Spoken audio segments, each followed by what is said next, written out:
రైతు సోదరులకు నా నమస్కారాలు. నా పేరు డాక్టర్ మేడిద సునీల్ కుమార్. ప్రాంతీయ వ్యవసాయ పరిశోధన స్థానం లాంగ్ ఫామ్ నందు సేద్య విభాగంలో సీనియర్ శాస్త్రవేత్తగా పనిచేస్తున్నాను. ఈ రోజు మన యొక్క టాపిక్ వరిలో కలుపు యాజమాన్యం. వరిలో కలుపు మొక్కలలో గడ్డి జాతికి చెందినటువంటి మొక్కలు మరియు వెడల్పాటి జాతికి చెందినటువంటి మొక్కలు, తుంగ జాతికి చెందినటువంటి మొక్కలు, 3 రకాలైనటువంటి మొక్కలు ఉంటాయి. వీటిలో మొదటిగా మనం వరిలో వచ్చేటటువంటి గడ్డి జాతికి చెందిన, తుంగ జాతికి చెందినటువంటి మొక్కల గురించి చూద్దాము. సో మొదటగా మనం ఊద. ఈ ఊద మనకి లోతట్టు ప్రాంతాల్లో చాలా ఎక్కువగా ఉంటుంది. ఈ ఊద మనం చూసుకున్నట్టయితే ఫోటోలో చూపించిన విధంగా మొలకెత్తిన దశలో లేదా దుబ్బుగా పిలకలు వ్యాప్తి చెందినటువంటి దశలో కానివ్వండి, పుష్ప విన్యాసం వస్తే ఈ విధంగా ఉంటుంది. మనకి ఇమేజ్లో చూపించినట్టుగా కుడివైపు ఉన్నటువంటి ఇన్ఫ్లోరెసెన్స్ ఆ విధంగా ఉంటుంది. ఆ తర్వాత రెండో రకానికి చెందినటువంటి మొక్క చిలక సామ. ఇది కూడా మనకి లోతట్టు ప్రాంతాల్లోనే ఉంటుంది.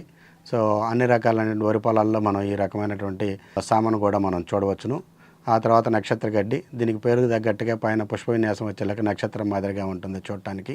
ఇది కూడా లోతట్టు ప్రాంతాల్లో ఎక్కువగా కనిపించేటువంటి గడ్డి జాతి మొక్క. మూడోది వచ్చేసరికి కరిగడ్డి అంటాం. ఈ కరిగడ్డి కూడా పుష్ప విన్యాసం మధ్యలో చూపించిన విధంగా ఉంటుంది. అలాగే కింద దుంప ఉంటుంది.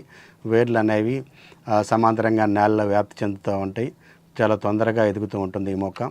ఆ తర్వాత వచ్చేలాక గరిక. ఇది మనందరికీ తెలిసిందే. అన్ని రకాలైనటువంటి నేలల్లో ఈ గరిక అనేటువంటి ప్రధానమైనటువంటి సమస్య. ఆ తర్వాత డైనబ్రా జాతికి చెందినటువంటి ఈ మొక్క వచ్చేసరికి పుల్లగడ్డి అంటారు. ఈ పుల్లలుగా కణుపులతో పెరిగి వ్యాప్తి చెందుతూ ఉంటుంది.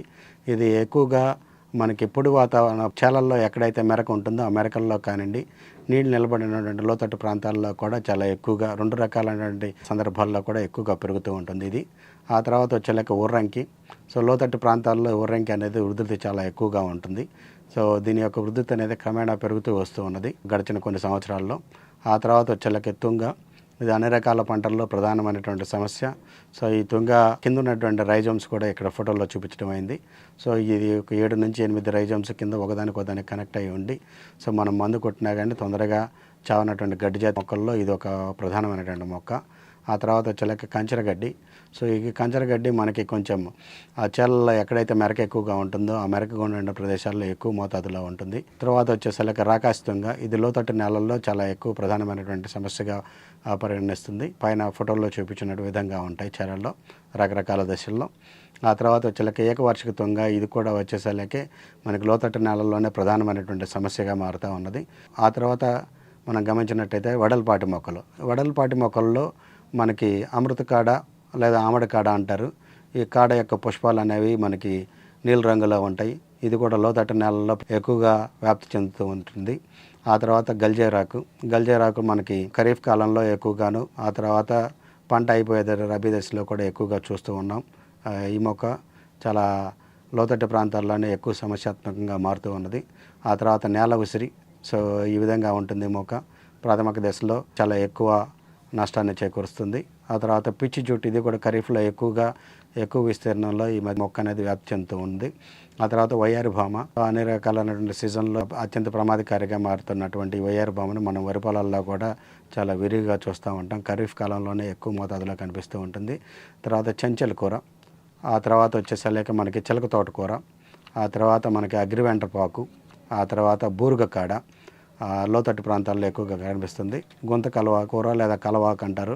ఇది కూడా మనకి మెట్ట నేలల్లో లేదా చేలల్లో ఎక్కడైతే మనకి కొద్దిపాటి మెరక ఉంటుందో ఆ మెరకల్లో ఎక్కువగా కనిపిస్తూ ఉంటుంది. తూటికాడ లోతట్టు ప్రాంతాల్లో నీరు నిల్వ ఉండేటువంటి చేలల్లో లేదా చెరువుల్లో ఉన్నటువంటి చేలల్లో కానివ్వండి, చెరువు నీళ్లు చేల మీద పడినప్పుడు కానివ్వండి, అటువంటి సందర్భాల్లో ఈ యొక్క తూటికాడ ఎక్కువగా చేలల్లో కనిపిస్తుంది. పొక్కినాకు. ఇది కొంచెం మెరక ఉన్నటువంటి ప్రదేశాల్లో పెరిగేటువంటి మొక్క. తర్వాత వచ్చేసరికి నాము. లోతట్టు ప్రాంతాల్లో ఈ నాము అనేది ఎక్కువగా వ్యాప్తి చెందుతూ ఉంటుంది. ఆ తర్వాత పిల్లి అడుగు. ఈ మొక్క కూడా నీరు నిల్వ ఉంచేటువంటి చేలల్లో లోతట్టు నేలల్లో చాలా ఎక్కువ మోతాదులో విస్తరించినటువంటి ప్రధానమైనటువంటి కలుపు మొక్క. ఆ తర్వాత నీటి లవంగ మొక్క. కొద్దిపాటి మెరక ఉన్నటువంటి నేలల్లో లేదా చేలో సమాంతరంగా మనం లెవలింగ్ చేసుకున్నటువంటి సందర్భాల్లో కానివ్వండి, మెట్టవరిలో కానివ్వండి ఎక్కువ మోతాదులో కనిపిస్తూ ఉంటుంది.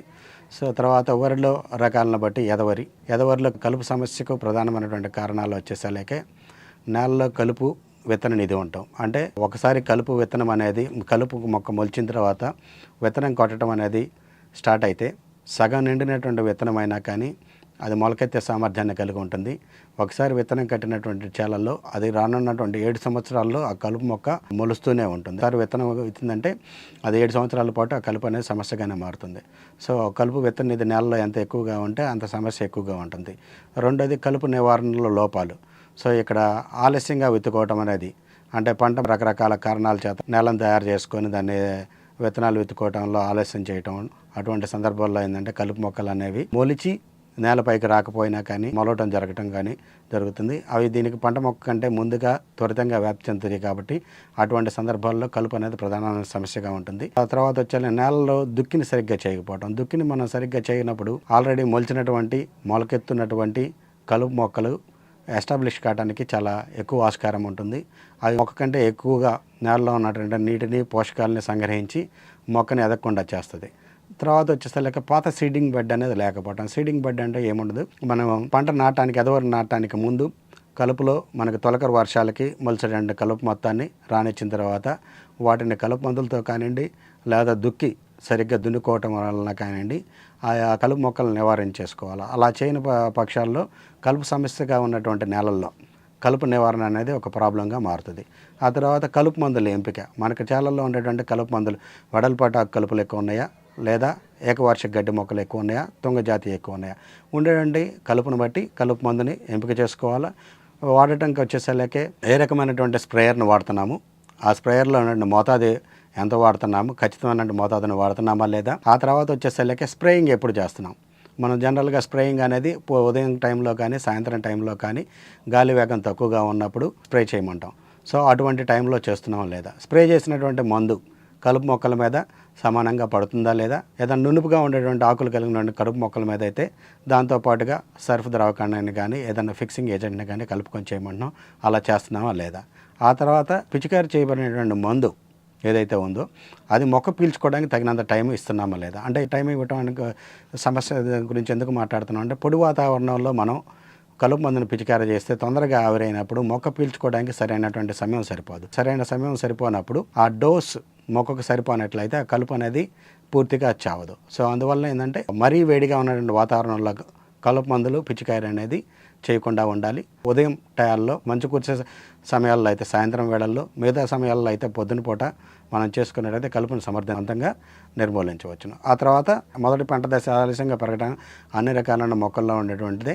ఇది మనం ల్యాగ్ ఫేజ్ అంటాం. ఈ ల్యాగ్ ఫేజ్ అన్ని రకాలైన మొక్కల్లో ఉంటుంది. ఆ టైంలో కలుపు అనేది ఎక్కువగా ఉన్నట్టయితే కలుపును నివారించడం అనేది చాలా కష్టంతో కూడుకున్నది. ఎందుకంటే కలుపు అనేది స్వతహాగా ఆ యొక్క ఆగ్రో ఎకో సిస్టంలో పెరుగుతున్నటువంటి మొక్క అది త్వరితంగా వ్యాప్తి చెంది పంట మొక్కని ఎదగకుండా దాంతో పోటీ పడుతుంది. కాబట్టి అటువంటి దశలో మనం కలుపుని సరైన పద్ధతులను వాడి నివారించవలసి అవుతుంది.